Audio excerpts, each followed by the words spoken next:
కృష్ణా జలాల్లోని 789 టీఎంసీలు కేటాయించాలని Telangana government కోరుతుందన్నమాట. Krishna project నుంచి 789 టీఎంసీలు కేటాయించాలని తెలంగాణ ప్రభుత్వం కోరిక అనమాట.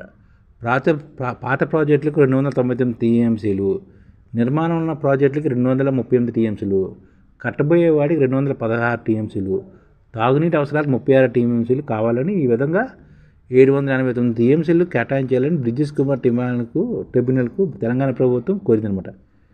పాత ప్రాజెక్టు 298, నిర్మాణానికి 238, తాగునీటి అవసరాలకి 36 టీఎంసీలు అనమాట. బచావ్ ట్రిబ్యునల్ ఉమ్మడి ఏపీకి 811 టీఎంసీలు కేటాయింగా బ్రిజేష్ కుమార్ ట్రిబ్యునల్ 194 టీఎంసీలు అదనంగా జడ్జి చేసింది. మొత్తంగా 1005 టీఎంసీలు ఉమ్మడి ఏపీకి ఉన్నాయన్నమాట. పోలవరం నిర్మాణానికి కేంద్ర జనరల్ సంఘం అనుమతిస్తే దాని ద్వారా కృష్ణా డెల్టా సిస్టమ్కి తరలించి 80 టీఎంసీలకు బదులుగా సాగర్ ఎగువన ఉండే రాష్ట్రాలకు 80 టీఎంసీలు కృష్ణా జలాన్ని వినియోగించడానికి బచావ్ ట్రిబ్యునల్ అలసిబాటు ఇచ్చిందన్నమాట. ఈ మేరకు ఉమ్మడి దక్కిన 45 టీఎంసీ కలుపుకుని 1050 టీఎంసీ తెలుగు రాష్ట్రాలకు పంచడానికి కేంద్రం విచారణ విధి విధానాలు జారీ చేస్తున్నాయి. ఇందులో సగానికి పైగా కేటాయించాలని తెలంగాణ కోరుతుంది. తెలంగాణ 789 టీఎంసీలు కోరుతుందన్నమాట.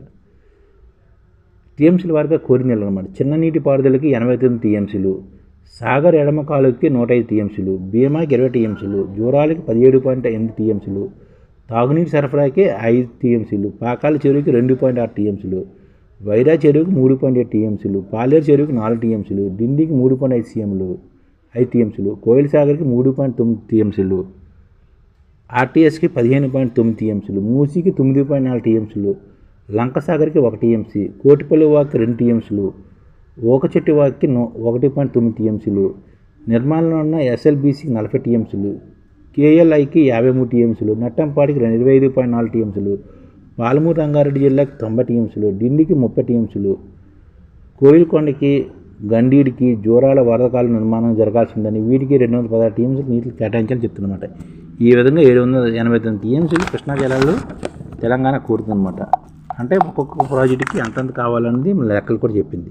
చిన్న నీటి పారుదలకి 89 టీఎంసీలట, సాగర్ ఎడమ కాలువకి 105 టీఎంసీలట, భీమాకి 20 టీఎంసీలు, జోరాలకి 17 టీఎంసీలు, తాగునీటి సరఫరాకి 5 టీఎంసీలు, పాకాల చెరువుకి 2.6 టీఎంసీలు, వైరా చెరువుకి 3.7 టీఎంసీలు, పాలేరుకి 4 టీఎంసీలు, డిండికి 3.5 టీఎంసీలు, కోయిల్ సాగర్కి 3.9 టీఎంసీలు, ఆర్టీఎస్కి 15 టీఎంసీలు, మూసీకి 9.4 టీఎంసీలు, లంకసాగర్కి 1 టీఎంసీ, కోటిపల్లి వాక్కి 2 టీఎంసీలు, ఓకచెట్టు వాక్కి 1.9 టీఎంసీలు, నిర్మాణంలో ఉన్న ఎస్ఎల్బీసీకి 40 టీఎంసీలు, కేఎల్ఐకు 53 టీఎంసీలు, నట్టంపాడుకు 25 టీఎంసీలు, పాలమూరు రంగారెడ్డి జిల్లాకు 90 టీఎంసీలు, డిండికి 30 టీఎంసీలు, కోయిల్కొండకి గండీడికి జోరాల వరదకాల నిర్వహణకి 216 టీఎంసీలు నీటిని కేటాయించాలని గుర్తు చేస్తామన్నమాట.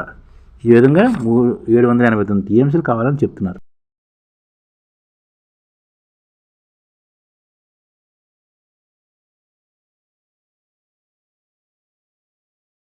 ఈ ఛానల్ ముఖ్య ఉద్దేశం ఏంటంటే మన తెలుగు రాష్ట్రాల్లో 1 కోటి మందికి సంఘటిత రంగాల్లో ఏ విధంగా ఉద్యోగాలు ఇవ్వవచ్చు, కనీస నెల జీతం 30,000 వరకు ఏ విధంగా ఇవ్వవచ్చు, ఏ విధంగా చేస్తే ఉద్యోగాలు సృష్టించబడతాయో వివరిస్తూ ఈ ఛానల్ వీడియోలు వస్తాయి. అలాంటి వీడియోలు మీకు కావాలంటే మన ఐడిఎఫ్ భాస్కర్ ఛానల్ని సబ్స్క్రైబ్ చేసుకోండి.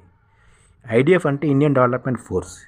ఈ వీడియోలు చూసిన తర్వాత మీకు నచ్చితే లైక్ చేయండి, మీ ఫ్యామిలీ మెంబర్స్కి షేర్ చేయండి, మరియు మీ ఫ్రెండ్స్కి షేర్ చేయండి. Thank you. నమస్కారం.